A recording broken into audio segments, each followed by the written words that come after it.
Olá, meus alunos, minhas alunas, queridos amantes do direito constitucional, colados com a LD nesse projeto. Toda hora é hora, todo lugar é lugar.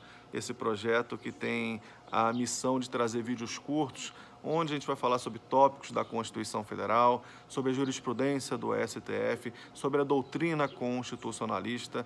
E nesse vídeo eu quero atender a um pedido aqui do canal, onde um seguidor pediu para que falássemos das vedações do Ministério Público. Ministério Público é essa instituição que é essencial à função jurisdicional do Estado, atua junto ao Poder Judiciário, mas não pertence a esse poder. Aliás, está fora da estrutura dos três poderes, tem plena autonomia, tem autonomia funcional, autonomia administrativa, autonomia orçamentária e financeira, tem a competência para propor projetos de lei de matérias que lhe pertinem. Esse Ministério Público tem a missão constitucional de defender a ordem jurídica, de defender o regime democrático e de defender os direitos sociais e individuais indisponíveis. Cuidado com esse detalhe, porque aí tem uma casca de banana que as bancas adoram colocar.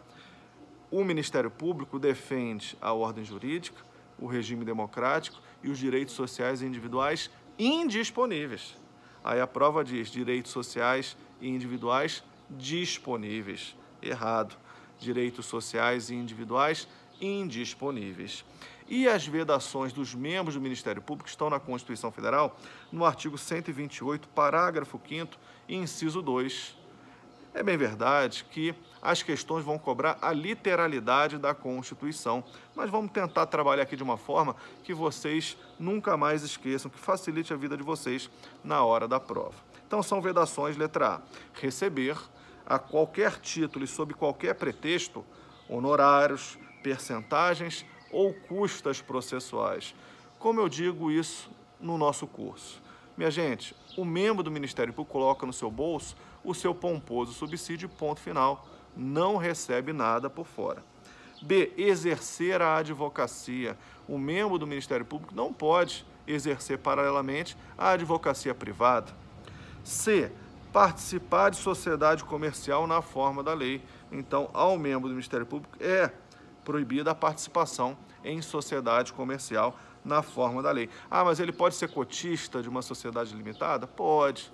Ele pode ser acionista numa sociedade anônima? Pode, mas ele não pode jamais exercer a gerência dessa atividade empresarial. D, exercer, ainda que em disponibilidade, qualquer outra função pública, salvo uma de magistério. Então, de todas as funções públicas que vocês podem imaginar, o membro do Ministério Público só pode acumular o magistério.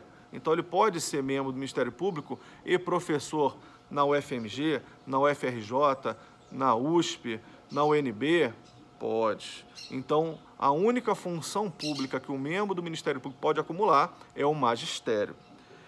A letra E vai dizer exercer atividade político-partidária. Ora, o membro do Ministério Público ele pode exercer funções eleitorais onde ele vai verificar a regularidade das eleições.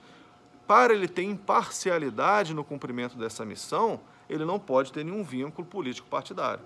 Não pode nem mesmo estar afiliado a partido político. Então, os membros do Ministério Público não podem exercer atividade político-partidária de maneira nenhuma. E a letra F vai dizer receber a qualquer título ou pretexto auxílios ou contribuições de pessoas físicas, entidades públicas ou privadas, ressalvadas as exceções previstas em lei.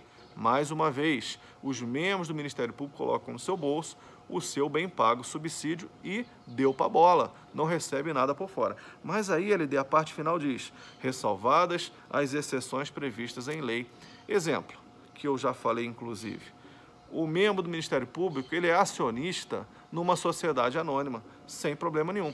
Aí chega num determinado momento, aquela sociedade anônima reparte os dividendos. Ele pode pegar os dividendos? Pode. Então ele vai receber algo por fora, mas isso é uma exceção prevista em lei. Estou apenas exemplificando, porque, como eu disse, a rigor, o papel do candidato é saber esse rol de vedações. E quando a gente fala em vedações, temos que tomar cuidado com o parágrafo 6º também deste artigo 128, que vai mandar aplicar ao membro do Ministério Público a quarentena lá do Poder Judiciário.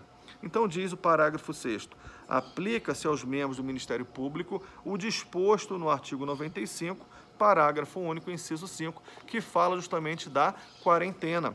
O membro do Ministério Público, ele não poderá exercer a advocacia no juízo ou tribunal do qual se afastou, somente poderá depois de 3 anos. Naquele juízo, naquele tribunal do qual se afastou, ele cumpre uma quarentena de 3 anos. Agora, cuidado!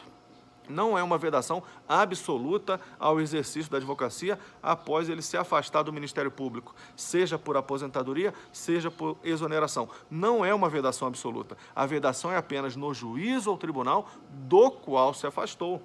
Imagine um subprocurador-geral da República que atua perante o STJ. Qual o local de atuação dele? STJ. Aí ele se afasta do Ministério Público, seja por aposentadoria, seja por exoneração, isso pouco importa. Era membro do Ministério Público e deixou de sê-lo. Com atuação no STJ, ele vai cumprir quarentena no STJ. Por qual prazo? Era de 3 anos. E nos demais juízos e tribunais, ele poderá atuar imediatamente depois? Sim.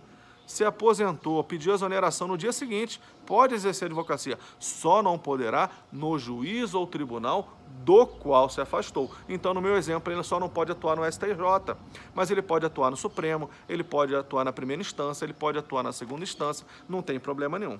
Tudo bem? Esse é o Instituto da Quarentena para a Advocacia, que é o mesmo para magistrados e membros do Ministério Público.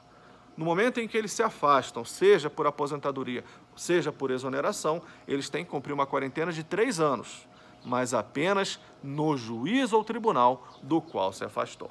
Beleza, minha gente? Vedações para os membros do Ministério Público, todo mundo comigo? Então, se curtiram, deixe seu like, isso é muito importante para que a gente cresça essa família. Se não é inscrito, inscreva-se no nosso canal. Também ative a notificação, isso é sempre muito interessante. E se tiver alguma sugestão de pauta, é só comentar aqui embaixo. Beleza? Tamo junto?